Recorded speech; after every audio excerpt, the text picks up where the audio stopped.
Hi, I'm Carrie Kellerman with Your Voice Radio. I'm here today with one of my Twitter friends, Amy Marino from Buffalo, New York. How are you today, Amy? I'm great, Carrie. How are you? I'm fantastic. She and I actually got to meet face to face at the Deplore Ball the night before inauguration in Washington, D.C. Amy, how did you end up at the Deplore Ball? Well, within Twitter, we have our own little kind of inner group circle within Twitter, and we all connect via a private group. Hmm. And a lot of the people in that group were going to the Deplorable. So when we scored last minute tickets to the inauguration, we kind of put it out there, help, we need two tickets. And did anyone have two extra? And thankfully, one of our friends happened to have two extra tickets. And we were lucky enough to score them from her. So we were so happy to go and so excited to meet you and everybody else from Your Voice and all the people that we kind of meet out on Twitter. And we Yeah. don't, we just see their face and we don't meet them in real life. Yeah. So what did you think? Who did you enjoy meeting? Who you thought they would be? Who was different? Um, I really was excited to meet you guys, believe it or not. Oh, You, Bill, Adam Gingrich. I wanted to meet Mike Cernovich, which I never actually met him because he was swarmed by everybody all yeah. night long. Yeah. Kind of wanted to meet Sheriff Clark, but same thing on the swarm on that. Hmm. But I had a great time meeting just everybody who was there because it was like a party with all of your best friends who you'd never met before, but everybody loved each other. So just everybody was talking to everybody, and it was just great to meet everybody from all over the country. I had that exact same feeling. That's a great way to describe it. A party with your friends you've never met before. Right. Fantastic. Well, you brought up Mike Cernovich. Mike Cernovich was on 60 Minutes last night. Did you see it? Absolutely. What did you think? I think he did a great job, and actually, I'm really surprised because not that he did a great job, but I'm surprised that they portrayed him fairly. Mm. Let's put it that way. Hmm. They didn't annihilate him, Yeah. and we were kind of biting our teeth, thinking, "Oh no, this could go down south real quick," but it Hmm. didn't. And I think he came across really well, so I was happy with it. I think he did too. I noticed that there were some tricks, and it's funny now that we know what to look for. It's more and more apparent what their tricks are. And one of the tricks was they put him in a package about a story with a guy who was admitting that he's putting out fake news. And then they lump Yes. Mike into the same segment with this guy who's obviously fake news, and it's kind of like guilt by association. And then they cut to Mike. Was there anything about his interview that stood out to you? Um, I really liked when he was talking about the whole Hillary Clinton connection. When Scott Pelley was asking him, well, you were pushing the whole narrative that she had an illness and Mm-hmm. you have no proof of that. And Mm-hmm. then, of course, they showed the famous, infamous, wonderful day in September when they shoved her into the Scooby van and she almost went down, which was like Christmas in September for all of us. So, I really enjoyed that part of it only because it was reminiscing back to the excitement and the fun in September when we were working on that whole hashtag kind of trend on Twitter and Yes. getting, Sick Hillary trending and all that kind of fun stuff. Yeah. But then I did notice when they kind of cut away from Mike Cernovich at one point, Scott Pelley kind of made a comment about, this is the kind of nonsense that's put out there. And I felt it kind of offensive only because, we look at this as an alternative media, people that we trust. Mm-hmm. We've been following Mike Cernovich for quite a while, following you guys on Your Voice Radio for quite a while. And Mm-hmm. I don't consider it nonsense. I consider it getting the truth, cutting through all the BS of the actual mainstream media. Yeah, I think so too. And they say that we're right now in this age and time that we are getting more information than anybody has gotten. That the amount of information that we're trying to have to sift through. And so what we're looking for is people we can trust. And it's not Yes. so much the platform doesn't matter, does it seem to me. I don't Mm. mind meeting somebody on Twitter or some other social media platform as long as they're somebody I feel is trustworthy. So, Yeah. so you found me on Twitter, Hmm. and what was it? And you found Bill Mitchell and some of that. So, what was it about us that you felt was worthy of your attention or worthy of your, being an audience and listening to what we have to say? Honestly, just listening to your first show, I probably started following you guys. Oh, I'm going to say the spring of Mm-hmm. last year when everything started to really get going with the election. Mm-hmm. And, everyone was sharing and resharing your information. And I saw how many retweets Bill was getting and liked what he was saying and noticed that he had a radio show. And one night I just popped it in and I'm like, I love this show. Not only do I love the show, I like the opening song. It like really had me hooked right from the beginning was the song. But then I really liked what you guys were saying. I really liked what you were doing. I shared it with my sister. I've shared it with friends here. I've got a couple of people hooked on you guys here in the Buffalo area. So I just like that there's no BS. Everybody cuts through it. We talk about what's on our minds. And the best part about it is I could be way down in the dumps from listening to, mainstream media. And then all I have to do is listen to Your Voice Radio, and it's like my spirits are lifted. Aww. So I really, really, really enjoy listening to you guys, but not just as an entertainment factor, but from getting actual information that I feel is trustworthy. Oh, that's great. That's fantastic. And we feel, at least I'll speak for me, I feel that one of my jobs, and the reason I'm even doing Your Voice Radio, is to keep the troops moralized. That there's so much demoralization going on out there. I mean, the media's agenda is, first of all, to make us feel like we're all alone. That you're the only one that has the opinion and that you're all alone and everybody else thinks you're crazy. And so, to me, it's almost like the media game right now, both in traditional media and on the new media, social media platforms, it's less about informing people than it is creating narratives. Don't you feel? And the narrative that they're putting out is that Hillary is inevitable. You know what I mean?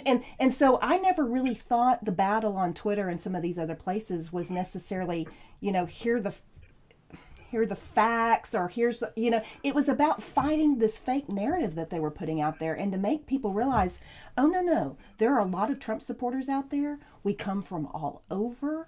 We're from all over this country. You know what I mean? And just to help people feel like they're not alone, that if they love their country and they want Donald Trump to be president, there's other people out there just like you.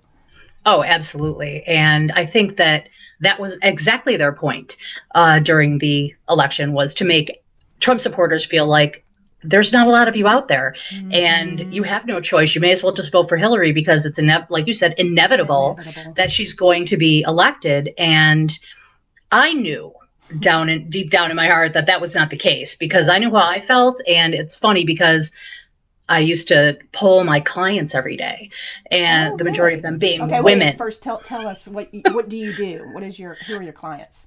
I'm a stylist, and so I have a pretty full booked schedule. I'm there 4 days a week. I service I would say 80% of my clients are women, and their ages range from, I do have a few teenagers, but mostly 20s up to probably about 57, 60 years old.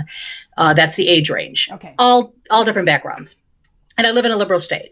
And I'm polling my women as they're coming in. And on average, I would say 80% of the women that came into my salon and had their hair done said they were voting for Trump. But they weren't telling anyone that they were voting for Trump because they would have to deal with the ramifications. And that was basically just being demoralized, made to feel that you were wrong and crazy, or, let's say a racist, a bigot, a Nazi, all the names that we've been called. And so a lot of people just weren't saying anything. Yeah. And I think that was the key. So I think they were telling you, Amy, I've got a theory as to why people open up to their hairdressers. Oh, they tell me everything. You know why? You know why I think it is? How many people touch your head? Yep. As soon as you touch them, it's like you are a trusted person. And trust me, when I tell you the things that I hear, and they're like, well, don't repeat that. I'm like, the psychiatrist chair. I'm not tell anybody. I get all the secrets. No, you are. You're like a non-alcoholic bartender. People just You better believe it. You better believe it. Okay, so women were coming in, and they were telling you things they wouldn't tell other people because they didn't want the ramifications of being a Trump supporter. But what were they telling you their reasons were for supporting Trump?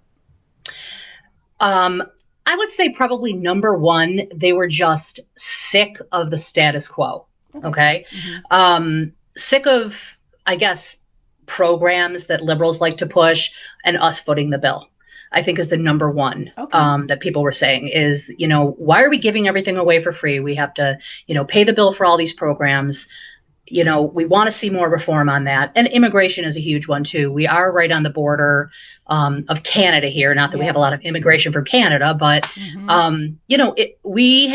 area actually has taken in over 10,000 refugees in my area alone. I could go 3 streets from my house and it's like little Islam over there. So we have a huge refugee problem, not problem, but well, I'm calling it a problem. Yeah. We have a huge influx of refugees in this area, and I think people are starting to see it, and they're starting to get a little bit unnerved about it. I think that was a big one too. Yeah, I could probably walk. It's close enough for me to walk to an area that's one of the biggest refugee dump spots in the United States. There's 72 different languages spoken in this area near where I live. And it does, it changes the fabric of where you're from. I mean, I'm starting to see butchers and bakeries and these little businesses pop up that are catering to foreign values, and you just kind of I'm all about respecting people's differences, but sometimes when it's so many, 10,000 is a lot.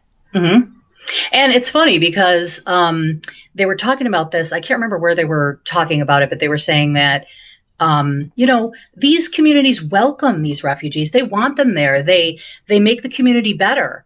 And I say, no one asked me. No one came to my community and said, hey, do you want 10,000 refugees here? No one checked with anybody who lives here. This is what's happening. Yeah. And I guess we have to foot the bill and we have to just put up with it. Yeah. Yeah. Well, the other part is what Americans are starting to see is that they're not really here to assimilate. A lot of them are balkanizing themselves, and they're creating pockets of their own culture, and they're not they're not learning the language, and they're people feel. This is happening all over the world where there's just this mass movement, and it's hard. It's hard to have. There's two sides of the coin. You can feel, you can have a heart for the people that are new, but you also have to have kind of a heart for the people that are receiving all these new people. I saw a piece of footage last summer of a small Greek island, and there were more people coming onto the shore of that island than lived there. I can't imagine what that would feel like. So I know. You don't have to be on an island to feel that way in certain communities that are like you're almost being invaded, by so many different people. So I didn't know that Buffalo had this kind of situation going on. Yeah, it absolutely does. And I think, and I know that they want to bring more, but it's not just Syrian refugees. We have a lot of different type of refugees here. Actually, a couple of my clients work with bringing some of these refugees in, and sometimes I ask them questions about it. And, the churches help them and set them up in homes and give them like their first month's rent. So these are all things that people are paying for. My son actually works in healthcare, and he says he signs people up who are refugees and they get free healthcare here. So I'm paying something close to a mortgage payment for my healthcare every month for my wonderful Obamacare, and people who come in here as refugees are getting it free. For how long? So that permanent? I don't know how long that they get it for. I would have to check with them, but. They sign them up and they receive this. I don't know if it's Medicaid or what exactly the insurance is, but they receive it for free. So that's kind of enraging. Right. It sure is. And so this is the kind of thing that your clients are coming in and talking about, was footing the bill for people getting free things at our expense. Oh, yes. 100%. Okay. All right. So another woman type question. When the Billy Bush tapes came out in October, the secret tapes of Donald Trump, was there any kind of reaction with any of your clients regarding that? There was a reaction. And the reaction was, honey, if you heard the stuff we talk about in the salon, that's tame. Okay? That was the reaction. I mean, women could be a million times worse. I don't think there were too many people that were offended. I don't think so either. But, it's so interesting at how, pearl clutching Congress was over this, and the speaker and all these other kinds of people that were just, like,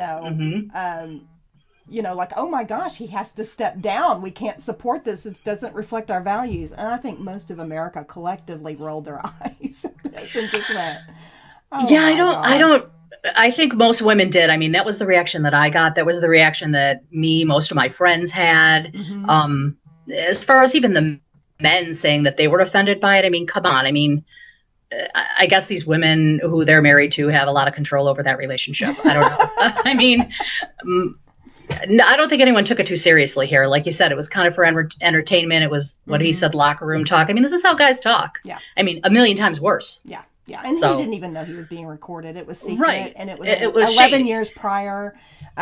People change in 11 years. I think back to where I was 11 years ago. I think people change. Absolutely. And so I thought it was a big nothing burger, and America evidently did too. It was a big nothing burger. Yep. So on Election Day, how did Donald Trump do in your area? Actually, he did really well. We were hoping that he would actually win in Erie County. Mm-hmm. It was close. He didn't actually win in my county, but he did win a lot of the more rural areas in the middle of New York State. Mm-hmm. We were hoping it would win Erie County, but Erie County encompasses the city of Buffalo. And when you get the city involved, you get a lot of liberals. So that's a tough one. Yeah. But there were a lot of people that were for him here. I'm actually part of my GOP committee for my town. So I went door to door talking to people about Donald Trump here. And people were coming out of the woodwork for him. And we had a little sign thing going on here where I put signs up on people's lawns, the Trump signs. I brought them to their houses and put them on their lawns. And we had a sign stealing situation going on. So I just had a constant supply in my car. And when people would get their signs stolen, they would call me and I would come and put them right back up. So that was going on. And, he had a lot of support here.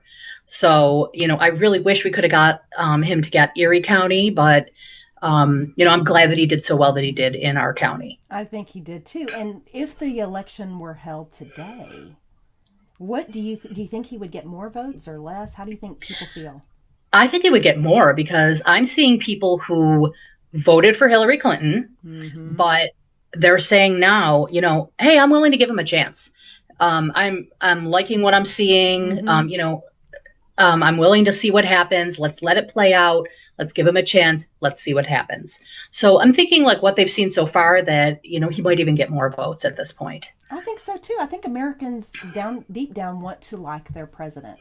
Even if they didn't vote for them, they want to respect the office they hold and they want to like them. And there is a honeymoon period, but the media was having none of it. They were trying to undermine and sabotage and delegitimize from the get-go. How do you think that played in your area? I think for liberals, they loved it. They were on board. And a lot of people who, I'm friends with on, let's say, Facebook or things like that, they were going hardcore with, right to the divorce. Like you say, they were skipping the honeymoon and going right to the divorce.